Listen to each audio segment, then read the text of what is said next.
Okay, so for our next one, what if we have f of x is equal to negative 2x minus 1? How do we take the derivative of this guy? Well, notice that we have two terms and they're basically added together, even though there's a negative sign here. This could be negative 1, so you could say these are both summed together. So we know we're going to take the derivative of each part separately. So the derivative of the first part, we have to do a little bit of thinking about here. So let's go f prime of x. What do we have? Negative 2x. So if we go over here, this is a constant times a function. The function being x, the constant being the negative 2 out in front. So the way we handle it is just like it says here. We just take the constant out in front and then we take the derivative of the function. So really, in practice, when you have negative 2x, the negative 2 is sitting out in front. It just stays out in front.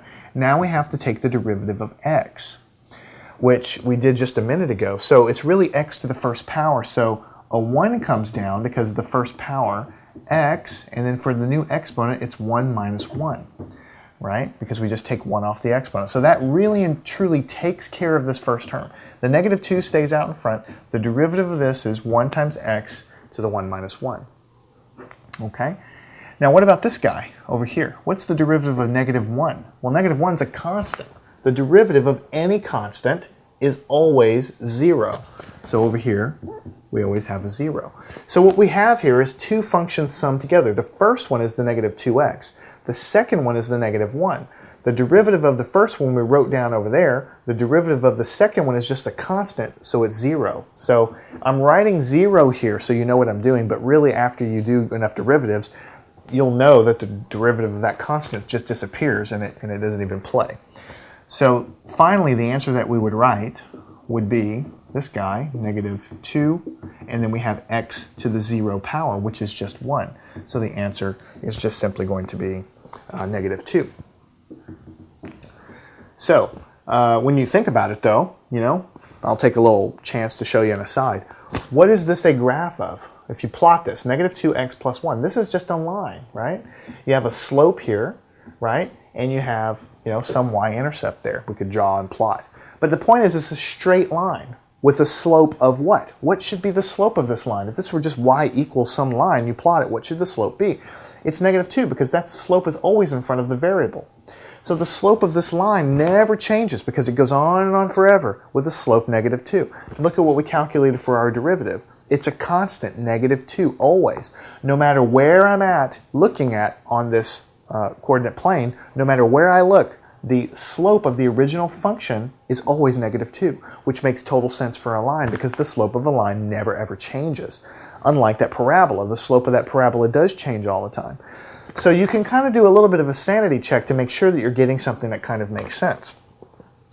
Okay, let's go and work another one. Let's say that we have f of x is equal to 1 minus x squared. 1 minus x squared. So again, we have two functions, and they're basically summed together. The fact that this is negative doesn't really matter because you could say 1 plus negative x squared. But they're summed together. So just like we look at our guy here, we take the derivative of the first part, we take the derivative of the second part, and we basically add them together. But the first part we have is just a constant, so the derivative of that is 0. What is the derivative of this part here? So we take the exponent, move it down, so we have a minus 2. You have to keep the minus sign because you have a minus sign here. 2 comes down, x goes there, and then the exponent is going to be 2 minus 1 because we always subtract 1 off of the exponent. So this derivative, f prime of x, is just going to be equal to negative 2x. So that derivative is negative 2x. The derivative of the first part was 0. Derivative of the second part was this, negative 2x to the first power, and that's it. And with practice, this will just become very, very simple for you. Now, occasionally in the books or in your exams, your professor might give you something like this, 1 over 2x. And say, hey, take the derivative of that. And you might look at that and say, well, he has not told us how to handle derivatives like this. I have no idea how to do this. Well, in fact, you do know how to do this. But just like in algebra, just like in calculus, a lot of times you'll need to kind of massage whatever you're given into a form that you already know how to solve. If you can do that, then you've basically reduced the problem down to something you already know how to do. So how would you do that? My advice to you, and I do this myself, I have years and years of experience with calculus, but every time I see something like this, I always do the following thing because it helps me.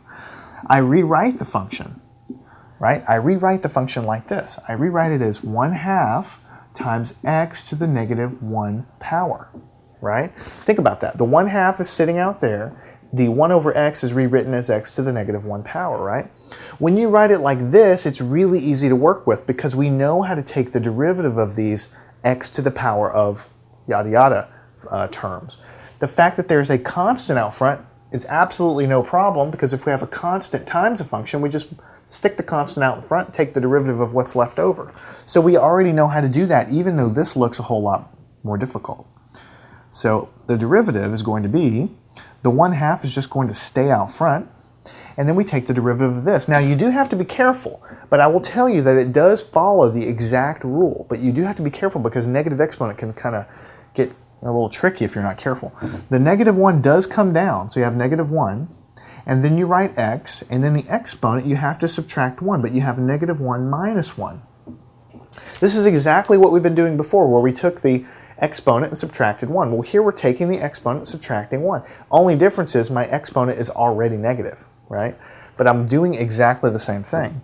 So the derivative is going to equal, with this negative, it's going to be negative 1/2 times x to the negative 2. And that is the answer. I mean, absolutely, that's the answer. You could circle that, and I actually would circle it this way. But since your original problem was written like this, you could be courteous, if you wanted to, and rewrite it in that form. Negative 1 over 2x squared. And make sure that you understand that this is exactly the same thing. The 1 over, the 2 is in the bottom, the x to the negative 2 goes into the denominator, making it a positive exponent. So what we have here is correct. You could totally stop here. This is absolutely correct too. There's nothing wrong with that. Just depends on how you prefer to see it. Now, as you get more comfortable with derivatives, you might start from this and be able to take this derivative no problem and just end up in this final answer. My advice to you, though, is don't try to do that. Make it easy on your brain. Why make things more complicated? Just convert this to something you already know how to deal with. And then, you have to deal with the negative exponent, but then you can go back in the end if you want. If you try to go straight from here to here, you'll probably miss this negative sign or you'll miss something else. So keep it simple is really my motto. Okay, the next problem is going to be, what if we have f of x is equal to x to the 2/3 power? So we have a fractional exponent, but I told you it doesn't matter what the exponent is. It could be 1.9, it could be negative 17 halves. It doesn't matter. You do exactly the same thing. So we take the derivative and we just take this exponent and we write it out in front, 2/3. Then we write x down, and then we have to subtract 1. So we write 2/3 minus 1. And that's going to end up being the answer. Now, a lot of you probably could look at 2/3 minus 1 and get the answer. No problem. But, for some of us, we have to do a little bit of something on paper to make sure we don't screw that up. So we put 2/3 here, subtract. Now I'm subtracting 1. The easiest way to do this is make it 3/3. So I have a common denominator here. So f prime of x is going to be 2/3 x. What are we going to have here? 2 minus 3 is negative 1, negative 1/3. Okay, so 2/3 times x to the negative 1/3 power. Again, a lot of you guys could start here and realize that the answer is going to be negative 1/3. That's okay. This step I do myself all the time because when dealing with fractions, it's just so easy to screw something up. What if this weren't 2/3? What if it was 5/17 minus 1? Okay, then maybe you have to think a little more. So just write it as 17 over 17 so that you can easily subtract those fractions and you never make a mistake. The other thing is, if you write all your steps out like this on your exam, if you do happen to make a problem, you can get most of the credit for the problem if it's clear what you were trying to do. If you skip steps like this, like a lot of people might just start here and just go straight to the answer because they can do it in their head. 2/3 x to the minus 1/3. Okay, great. But if you actually happen to make a mistake, then I'm not going to give you much credit for this because I won't know what you're doing. But if you write it all out, I can see that you knew what you were doing, and everybody can make a sign error occasionally, so you're in better off shape. Okay, and just to sort of introduce our new notation, or our different notation, you could also say that df with respect to x is 2/3 times x to the negative 1/3. Exactly the same thing. No difference. F prime of x, df dx, same exact thing. Just a different way of writing it. Okay, let's switch colors and go to, what if we have f of x is equal to x to the 3 halves. So same sort of problem, just a different fraction up there. We're going to do the same thing. F prime of x is equal to, take the exponent down, 3 halves, okay?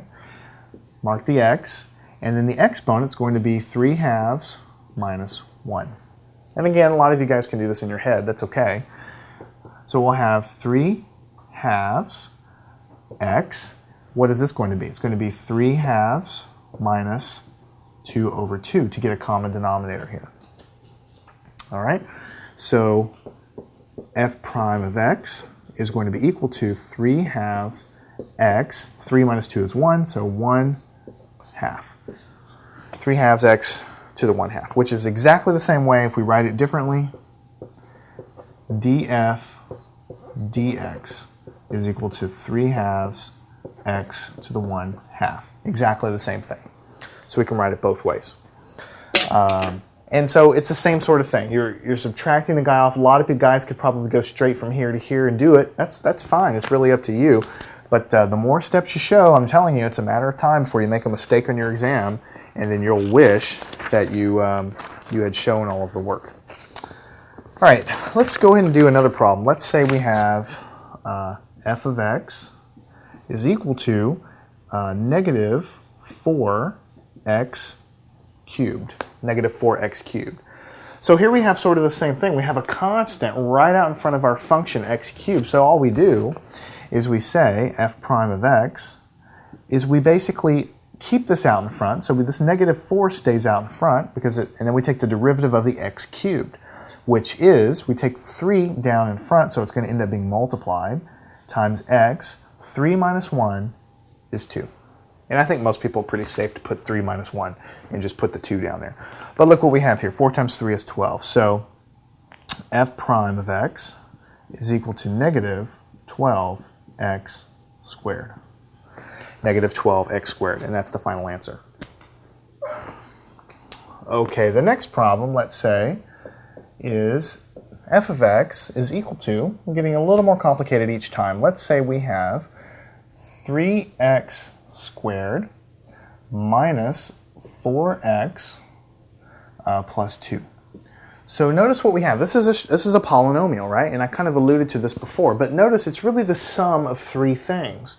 Anytime you have 3 things added together, we're trying to take the derivative of the whole thing. You just take the derivative of each part separately, and basically you're just adding up the answer. So it's very, very simple to do because of that. So instead of writing f prime, we'll just get practice with the other notation. df with respect to x, the derivative, the rate of change of the function with respect to x is equal to the following. How do you handle the first term?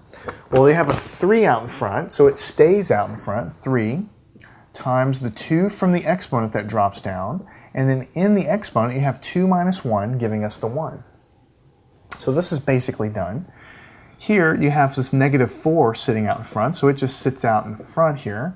But really, if you want to write it all out, you would say, okay, well, I'm multiplying by the 1 that's in this exponent. X to the 1 minus 1 is 0. So that's basically going to end up disappearing. Plus, what is the derivative of any constant? Derivative of any constant is 0. So I've basically done all the work. The answer, df, with respect to x, is going to equal 6x.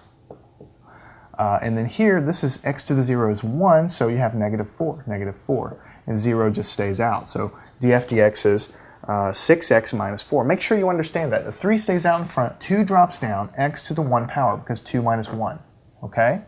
Negative 4 stays out front, 1 drops down, x to the 1 minus 1 is 0. So this is going to end up dropping out too. Now over time, as you get more comfortable, you won't really need to write all this stuff down because you'll realize that anytime you have a number in front of x, it's just going to be the number is going to be the final guy there. The x is going to disappear. And then finally you have the derivative of this is 0. I'm showing everything because I want you to truly understand it all. As time goes on, you'll find your own comfort level with what you want to show. F of x let's say, is negative 2 x cubed plus 6x squared minus 5x plus the square root of 2.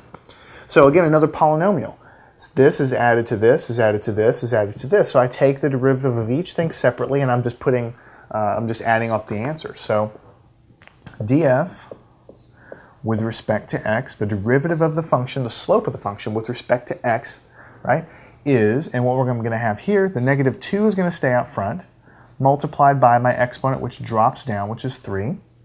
And then I write my variable. My new exponent is 3 minus 1, which is 2. Okay? And then, over here, the 6 stays out front. The 2 drops down. I write my variable. My new exponent, 2 minus 1, is 1. And then here, I'm going to have the 5 stays out front. The 1 drops down from here. X to the 1 minus 1 is 0. And that's basically how that's going to go. This is going to end up falling away in a minute. And then the final part, square root of 2. Square root of 2 is just a number. Don't worry about the fact that it's a square root of something. It's just a number. It's a constant. So the derivative of any constant is 0. And so here's my derivative. df with respect to x is equal to negative 2 times 3 is negative 6x squared plus 12x minus 5. The 1, of course, is just a 1, so it falls away. X to the 0 is 1, so it falls away. So all I have left there is the negative 5. So this is the answer. And actually, as you get more comfortable with derivatives, you don't probably have to show all these intermediate multiplications. You could just look at this and say, well, 2 times 3 is 6. Okay, there's that. The new exponent is a 2.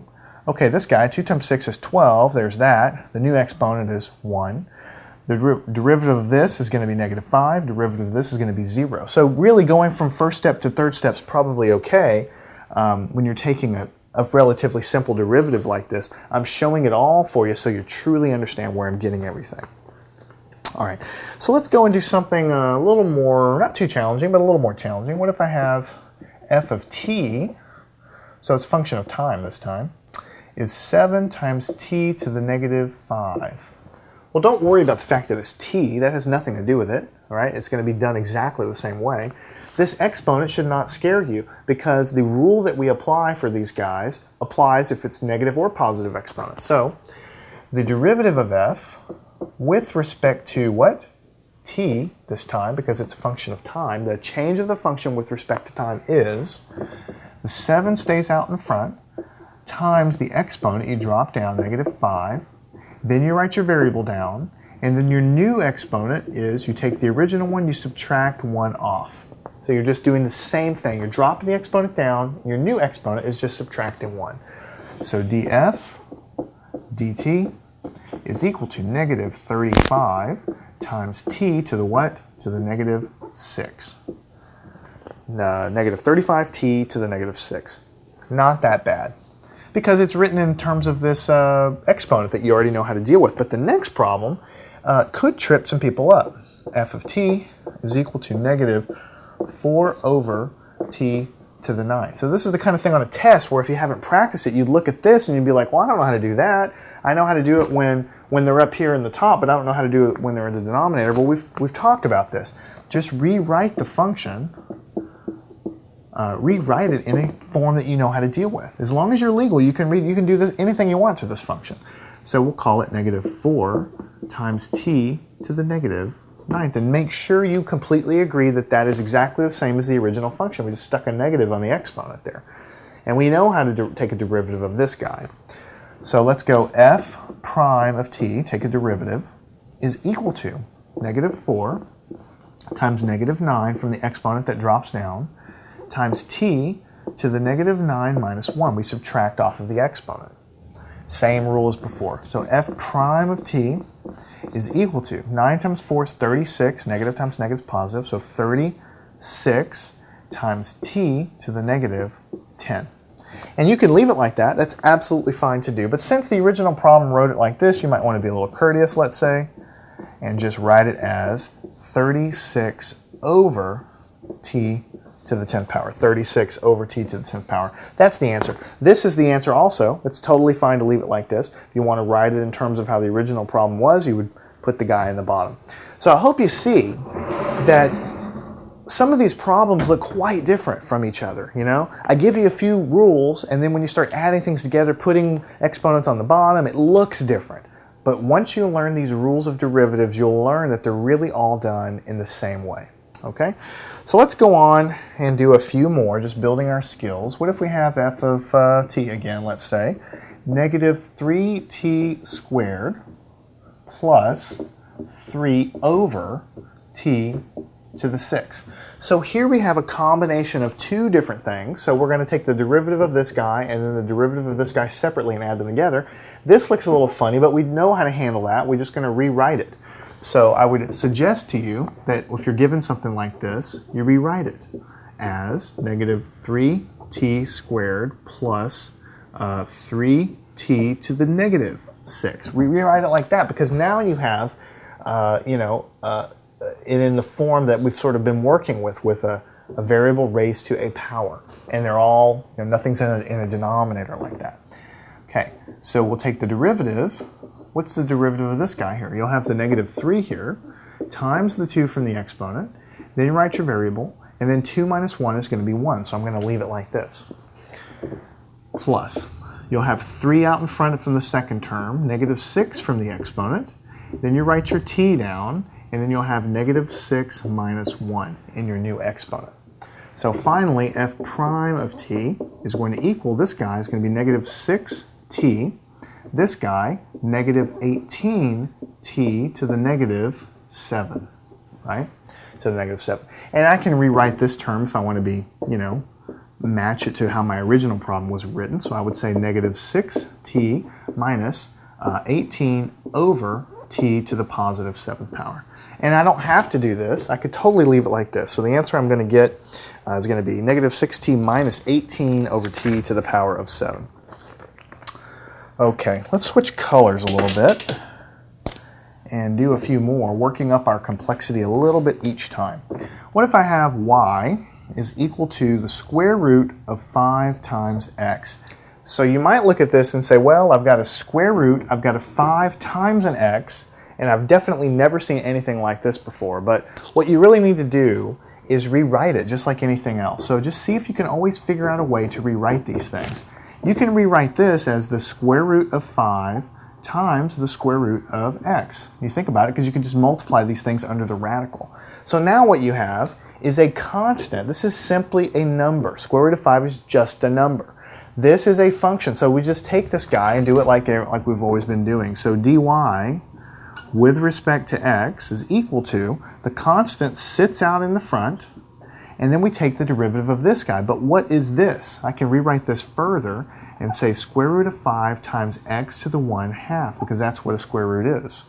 So I multiply this by the exponent, 1/2, and then my variable, and then up here I'm going to have 1/2 minus 1.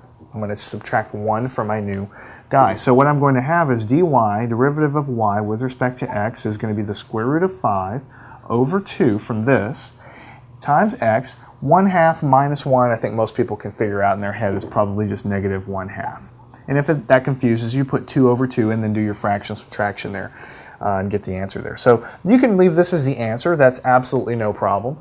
You can also rewrite it as y prime is equal to square root of 5 over 2 times the square root of x. Because you move this guy to the bottom, you'll have x to the positive 1/2, which is just a square root. So you can even simplify this more if you want. Any of these answers is correct. Square root of 5 over 2 times x to the negative 1/2, or you can rewrite it as this guy. That's fine as well. So, the trick here is, with derivatives, is once you learn all the rules, they're all really done in similar fashion. Just see if you can rewrite one of them sometimes, because that could be the trick that you might need. So for the next guy, what we want to do is I want to find the derivative of the function, but evaluate that derivative at some number that's given. All right, so for our first problem, I have f of x equals negative 7 over x to the power of 9. And I want to evaluate the derivative at a is equal to 1. So when you see this kind of thing, first of all, just ignore this. Find the derivative of your function. So f prime of x, right? First thing is going to help us here is rewrite this guy. F of x is equal to negative 7x to the negative 9. Just move it up to the top like we've been doing. After that, it'll just be negative 7 times the exponent, which is negative 9, times my variable. And then my new exponent is negative 9 minus 1, which is negative 10. So I'm subtracting 1 off of that exponent. So my derivative is simply 9 times 7 is 63, so it's positive here. Negative times negative is positive. 63x to the negative 10th power. 63 times x to the negative 10th power. So here's the derivative. This derivative represents the slope of my original function at any value of x I want to look at. Any value of the function. I just put a value in, I get the slope of my original guy. Here I want to know what is the slope when I say a here, but really it's x is equal to 1. So all you do is put it in there. F prime of 1 is equal to 63 times 1 to the negative 10th power. So 1 to the negative 10 is just going to be 1, right? So the answer that you get, evaluated at a is equal to 1 or x is equal to 1, is 63. What this represents is, if you were to plot it, is that if I plot my original function and I look at x is equal to 1, go up to my function and draw that tangent line, the slope of that tangent line at that point is going to be 63. I take the derivative, I evaluate it at whatever point I want, and I get back an actual number that's just representing the slope of my original curve at that point. So to illustrate that further, we'll just do another one like that. F of x is equal to 1 over pi times 3x squared minus 4x. And I want to do that at a is equal to 2. Let's do it at a is equal to negative 2 actually. Okay? So here's a function. How do I take the derivative of this function? Well, there's a couple ways to proceed, but when you really think about it, if you consider this a giant function, I have a constant sitting out in front. So basically that constant continues to stay out front. And then on the inside, I just take the derivative of everything that's in there because they're just added together.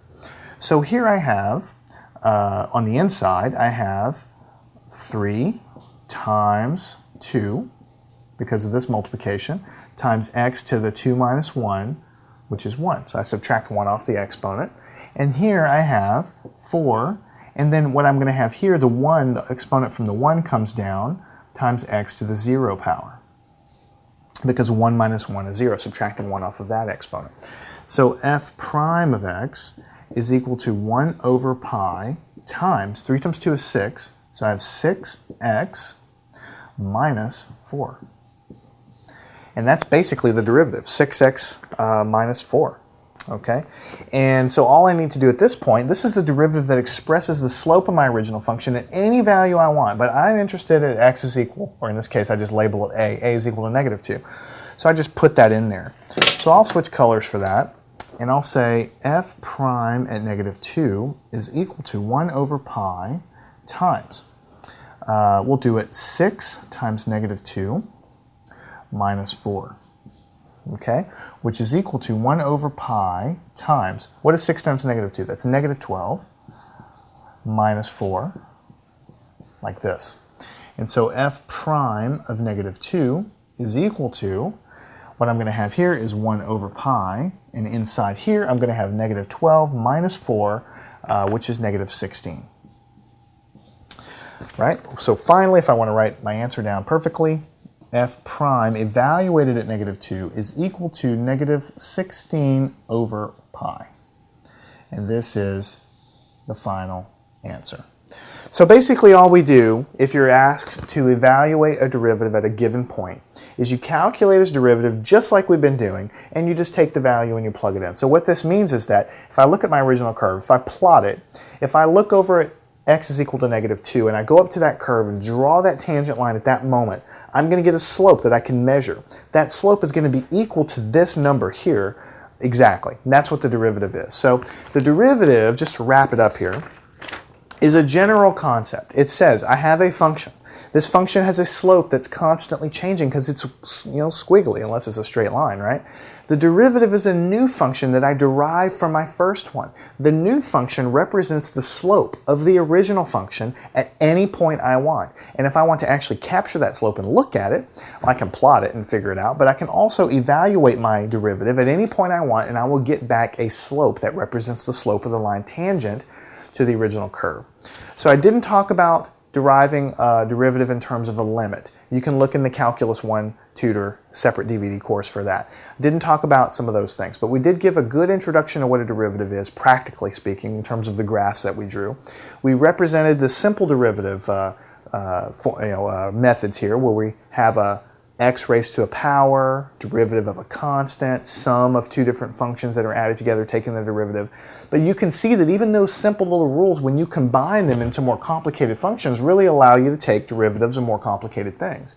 Now, as we go into the other sections in the future, we'll introduce new methods and new classes of things to look at and know how to take derivatives of, so that you'll build your skills one thing at a time, and then by the time you get to the end of it, you'll be able to look at any function and take the derivative of it because your skills will be so strong. So definitely practice the problems in your textbook. Practice, practice, practice. Watch this section again. Work these derivatives again if you think that'll help. Most people it will help. Go and work a lot of problems, and I guarantee you with this guy, you'll do very, very well on your exams and on your homework.